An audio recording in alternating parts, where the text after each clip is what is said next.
Hello all, welcome to Ferdinand tutorials.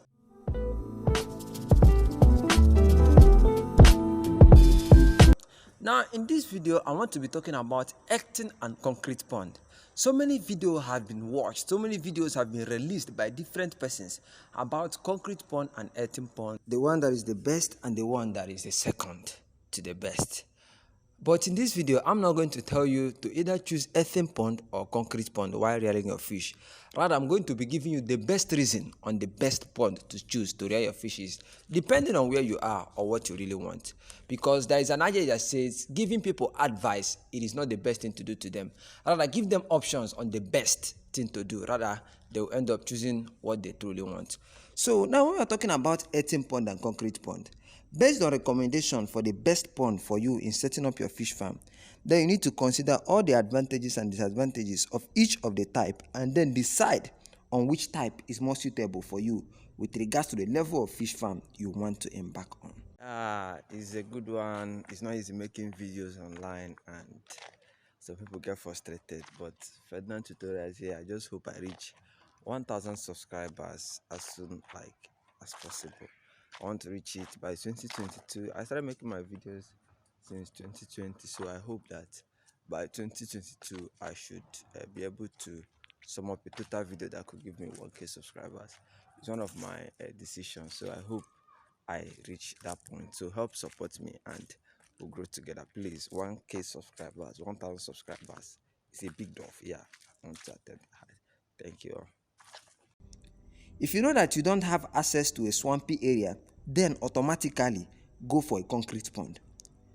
The cost of digging an earthen pond and those of constructing its concrete pond equivalent is almost the same, so none is better than the other.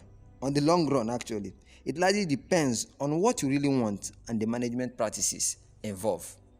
I hope you are getting. So now, basically, we are talking about two types of pond here. We have the earthen pond, or we have the natural pond, earthen or natural pond, and then concrete pond, or you can call it artificial pond. Now let's talk about the earthen or the natural pond. Now the location of earthen pond is limited to area where there is clay soil and underground water or a flowing stream. It is therefore sited in swampy area where clean fresh water is available. The pond is always a dugout type to an average of 1.5 meter depth. The dugout soil is used to build dike pond, dike around the pond to prevent flooding during rainy season. And the water of an earthen pond is normally 1.2 m deep. It's not greater, it's not lesser, normal. Earthen pond can be a counter pond, that is, when it's constructed in the slope of a highland with clay soil and nearby stream. Or it can also be a dugout pond, that is, when it's constructed in a flat swampy land, which can either be dry or wet, and water allowed to naturally flow from underground into the pond. Now let's talk about advantages of this earthen pond. Some of the advantages that you consider before setting up an earthen pond is: one, it is relatively cheaper to construct. Secondly, it has large stocking capacity. You store larger number of fish in earthen pond, larger number of fish, not just 50 or 100, larger number of fishes. Thirdly, fish live in natural environment. It live in a natural environment. You know, when they see clay soils, when they see natural weeds growing in there, it feels as if they are in their natural place of habitat. You grab. So that is it. Fourthly, the fourth one there is fish growth is rapid. Now, because these fish are in their natural environment, because they feel that they are in their natural environment, no one is restricting them. They grow very, very rapid. The last one there is high profit margin may be emphasized. You know, because these fish are growing rapidly, so what else are you looking for? You are in the winning side. So these are some of the advantages. Not like these are the only advantages. No, we just pick out these 5 advantages to give you. So now let's talk about the disadvantages of this earthen pond. First, the major shortcoming of this type of pond is need for fencing and security guards. You know, they are very, very exposed. So people can just come and take what they want, use net and take fishes. So one of the major problem is fencing, and you need security guards. You grab. So the next one is flooding may occur if the dike is not properly built during construction, and if not controlled, may lead to fish escape, pond water pollution, or even total collapse of the earthen pond. So, you know, during rainy season especially, water tends to go in and deeper. Are you getting it? So it might overflow. Now, as it overflows, fish might just go out. Are you getting it? Leading to what? Wastage and all that. So that is also a disadvantages. Now, the last disadvantage that we gathered here is sorting may be difficult in earthen pond.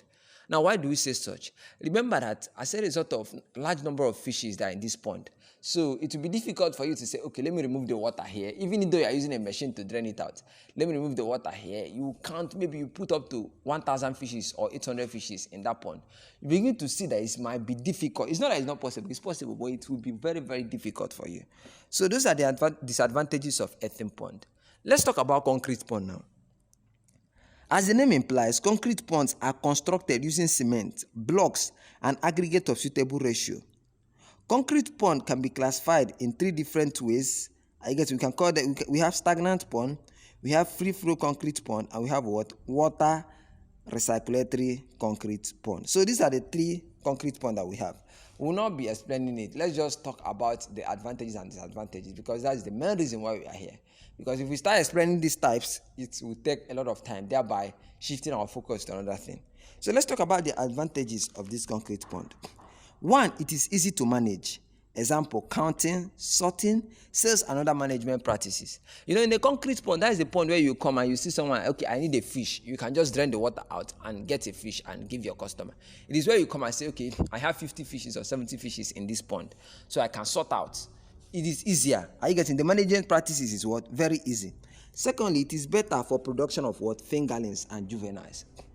I don't know if you are getting it, because they are monitored here. Their growth are monitored. So you see what happens there. Thirdly, usage requires less manpower.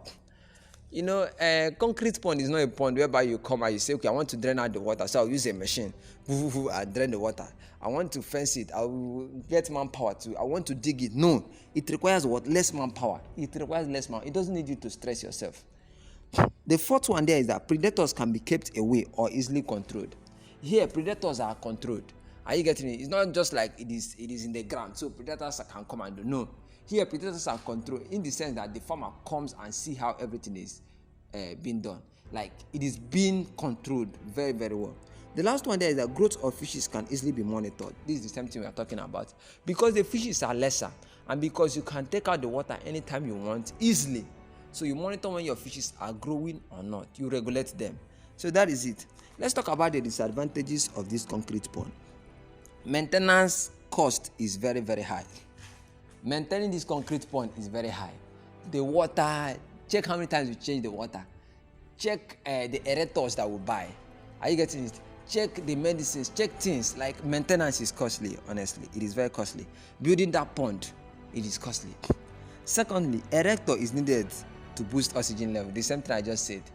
In a concrete pond, you need aerator because at some point, they might need oxygen. Maybe the oxygen in the environment might not be sufficient, or the pond, the walls might not be producing enough oxygen. So it needs aerator to produce oxygen. The last one there is best fish size are harder to obtain in concrete pond. It's not like it is impossible. What I mean is best fish size. It's not like it is impossible to be obtained in a concrete pond. No, but it is hard. So you are looking for a kind of easier way, then you'll be looking at an earthen pond. I don't know if you are getting it. So this is it. This will face you with earthen and concrete pond. I will giving you the advantages and disadvantages of each of them. And in my initial, when I started this video, I said that if you are living in a swampy area, are you getting it? Concrete pond is not for you. Are you getting it? If you are living in a swampy area, then concrete pond is not for you. Are you getting it? So that is it. That is it in this video, and I hope you understood something. I hope this video has helped you, or will help you in choosing between concrete and earthen pond. So thank you and God bless you. See you again next Thursday. Bye for now.